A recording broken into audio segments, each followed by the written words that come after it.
Don't forget to enter our Amazon gift card giveaway. All you have to do is be a subscriber, like and comment. Hey guys, during the penultimate episode of the show, Dany Targaryen burned down entire King's Landing, street by street, killing all the innocent as well as their own people, as Cersei Lannister watched from the Red Keep. The one savior of Westeros has become the Mad Queen.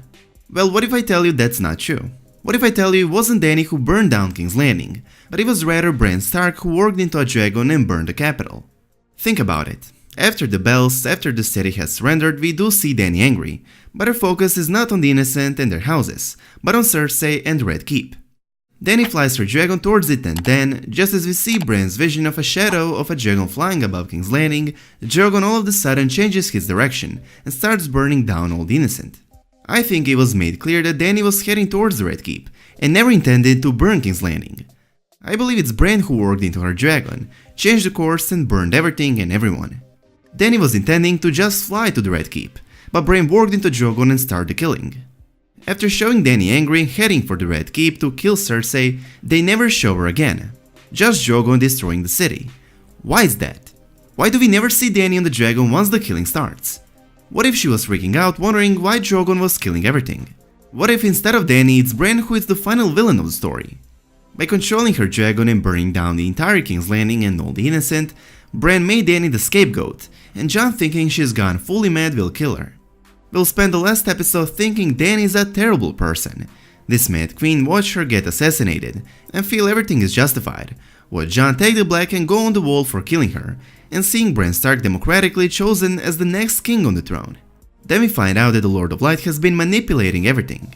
All the major players were manipulated the entire show to reach this result.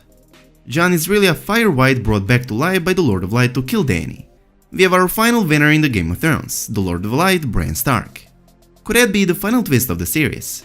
This has always been a game, and whom better than Bran playing the game better than anyone else? It's going to be Jon who kills Dany, that's why he was resurrected, and Bran will sit on the Ash Throne and become the King of Ashes.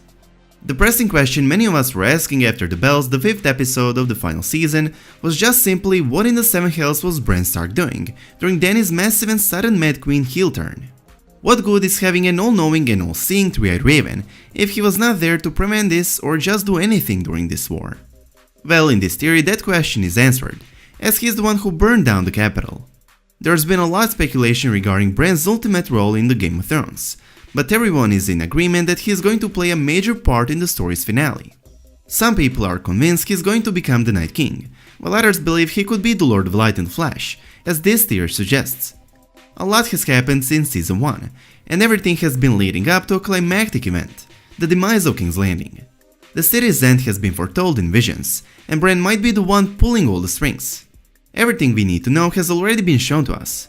We've already seen the demise of King's Landing before it happened, and not once, but on 2 separate occasions in the series. Dany first witnesses the city's fall in the final episode of Season 2, when she has a vision of a ruined Red Keep covered in ashes. Bran has also visions of the Red Keep, with its roof burned down and ashes falling on the Iron Throne, and we'll see that vision in the final episode, perhaps in a scene where Bran enters the Red Keep, after Dany's been killed by Jon Snow, and Jon took the black, and Bran becomes the king. In another vision he sees the shadow of a dragon flying over King's Landing, the one that came true in the last episode. It's also interesting how Bran sees King's Landing from Drogon's perspective. I really believe it was him who walked into Drogon. Anyways, another thing we see in Bran's vision is the caches of fire that are contained beneath the city. Cersei already used some of them to decimate the Sept of Baelor. These massive stores of green flames were not the key to defeating the White Walkers, but it still played a huge role in completely destroying the capital. The Mad King's burn them all phrase is very much repeated throughout Bran's visions. King Aerys II is heavily featured in Bran's Weirwood visions, repeating his famous last words of burn them all. There are some speculations which suggest Bran himself might be responsible for the Mad King's madness. Maybe he already tried to burn down the capital with Mad King, but failed, and now he's managed to do it with his daughter Dany by using her dragon. The show's creators said the most important of Bran's visions is the shadow of a dragon flying over King's Landing. In HBO's Inside the Episode for Season 4 Episode 2, there's a very interesting interview with the writers about Bran's visions. D.B. Weiss, the co-creator of the series, talks about how each vision that Bran sees is directly related to his journey. Right after that, co-creator David Benioff says this: "Maybe the most crucial shot to us was the shadow of a dragon flying over King's Landing. Why is seeing the shadow of Dany's dragon from episode 5 just before she burns down the capital so crucial for Bran, and how is it directly related to his journey, one would wonder. Well, if that's the moment when Bran walks into Drogon and sees his own shadow and burns down the entire King's Landing, then yeah, it's pretty important for Bran in his journey. As a powerful skin changer, Bran Stark definitely is able to control Dany's dragon. The three-eyed raven tells Bran that he will never walk again, but he will fly. Did we just see that come true in the last episode? The three-eyed ravens past and present have never been known for speaking clearly, so this statement is open for interpretation. Maybe he meant that Bran would fly in a figurative sense, by transcending his physical limitations. Maybe he meant that Bran would fly through time, which we've seen him do.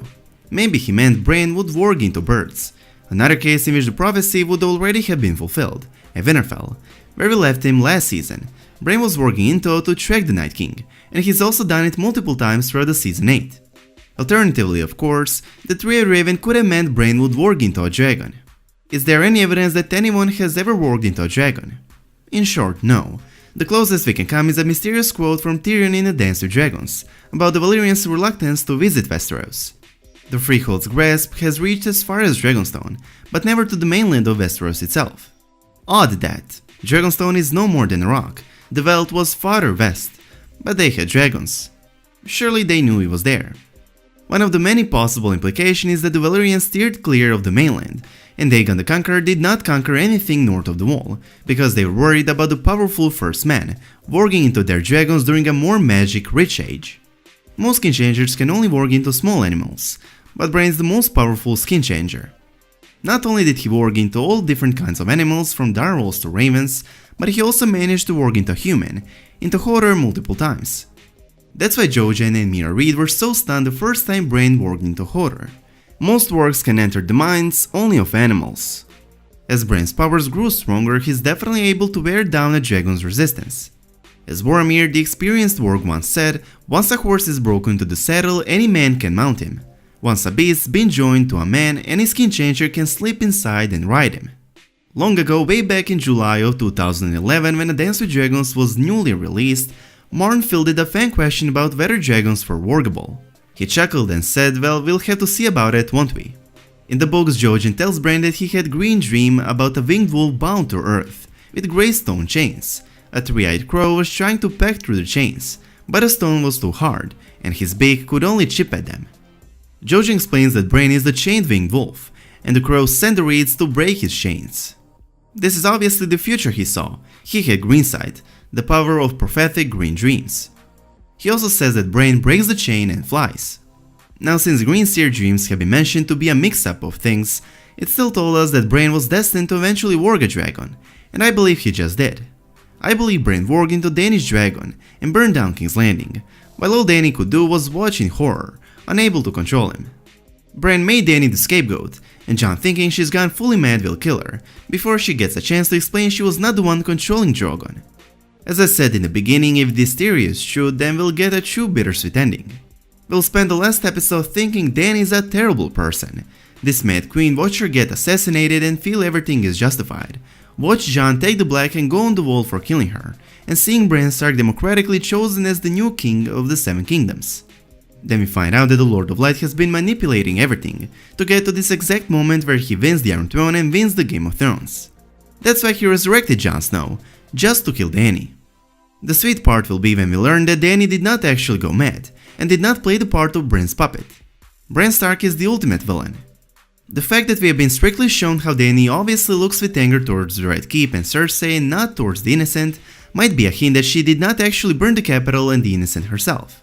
Dany flies her dragon towards the Red Keep to kill Cersei, and then, just as we saw Bran's vision of a shadow of a dragon flying above King's Landing, Drogon all of a sudden changes his direction and starts burning down the innocent.